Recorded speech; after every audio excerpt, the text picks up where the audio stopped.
La mayor parte de los periodistas expresan desconfianza sobre dicha protección con base en sus experiencias.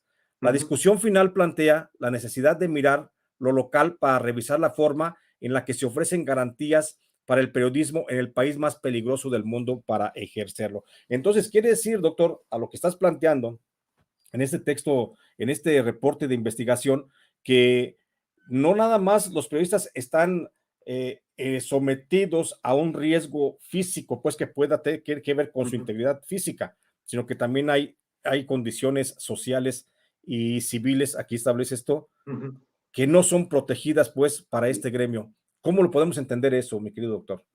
Sí, aquí y retomo lo que señalaba hace un momento, ¿no? Entonces, el problema de la violencia contra los periodistas es un fenómeno muy complejo, es decir, no nada más es un aspecto y un tipo de víctimas, por el contrario, intervienen diferentes factores. Solamente uno de los factores que estamos en este texto analizando es qué tanta protección en términos legales tienen los periodistas. Encontramos entonces que no todos los estados tienen legislación, no todos de esas legislaciones, no todas tienen reglamentos, es decir, solamente son declaraciones o buenas intenciones. Sí. Pero, y aquí, además de que no hay una legislación en cada estado y que no en todos los estados hay un reglamento, se le suma un problema más que ya mencionaba, el de la impunidad, pero además algo que nos platicaron los periodistas, y además, bueno, la intención de este documento que tan amablemente estás haciendo circular, es que por una parte queríamos entender qué legislaciones había, pero también por otra, y es, digamos, esa fue mi aportación a este texto, queríamos ver qué opinaban los propios periodistas, quienes son las principales víctimas de la violencia, qué opinaban ellos con respecto a los mecanismos de protección y las leyes que se supone que los van a proteger, ¿no? Entonces, de aquí, de lo que nos platicaban los periodistas, y retomo lo que señalaba hace un momentito, el problema de la violencia contra la prensa es muy compleja. ¿Qué razones nos dan para desconfiar de este mecanismo?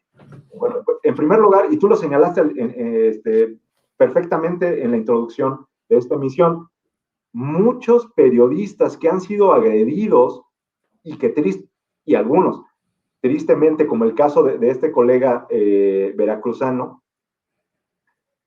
habían solicitado la protección de este mecanismo, se les había negado, pero muchas víctimas sí lo tenían, sí contaban con la protección de este mecanismo, es decir, aunado a la impunidad, el mecanismo no funciona porque muchas víctimas sufrieron ataques aún siendo protegidos por este mecanismo. Por ejemplo, y creo que lo reportamos ahí en el texto, había uno de los entrevistados nos decía, a ver, yo en este momento se supone que estoy protegido por el mecanismo, y nos decía en la entrevista, sí. se supone que el mecanismo, además del botón de pánico, me deben estar cuidando policías. Y nos decía, ¿tú ves algún policía? Pues no. No, ¿no? O luego otro nos decía que tenía el mecanismo, y me parece que este era un entrevistado de Michoacán. Nos decía que un grupo armado los había detenido en su auto, estaban cubriendo algunas de zonas de la Tierra Caliente, y un grupo armado los detuvo, los amenazó, me parece que hasta los golpeó, y afortunadamente los dejó en libertad, ¿no? O sea, pudo ser peor. Entonces él nos decía que inmediatamente después de la agresión, activó el botón de pánico, nos sirvió, habló con los responsables que operan el botón de pánico y le decían, usted siga manejando y si se encuentra una patrulla, pues él les dice a los de la patrulla y hay que lo cuiden, ¿no? Sí, sí. Entonces, una vez más, una nueva capa de complejidad no funciona porque porque muchos periodistas que lo tienen siguen siendo víctimas, ¿no? Claro, claro. Y entonces, mi querido doctor, como lo revela tu reporte de investigación, el 81.8% de los periodistas que entrevistaste para este trabajo de campo reconocen que no funciona el mecanismo. Pero entonces, ¿cuáles son las razones por las que no funciona el mecanismo? Si existe la legislación para eso, existe un presupuesto para ello.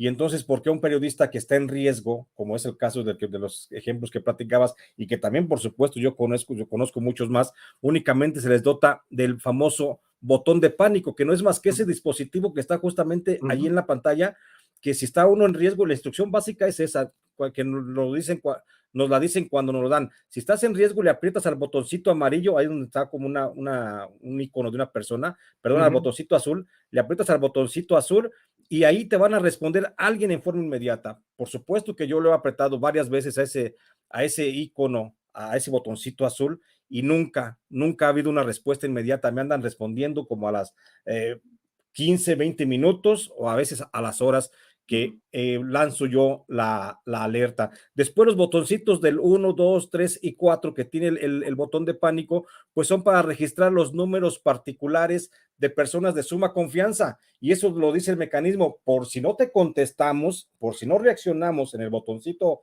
azul, pues entonces le puedes hablar al número, al teléfono que registres en el número 1, que va a ser, por ejemplo, en mi caso, pues el de mi mamá, ¿sí? ¿Y qué le voy a decir, mamá? Mamá, me quieren matar. O sea, y en el botoncito 2 le aprietas a otro que tenga registrado, al amigo, al pariente, a quien sea, ¿no? Entonces, ese es esa es la protección que nos da el mecanismo de protección. Y yo te pregunto, mi querido doctor,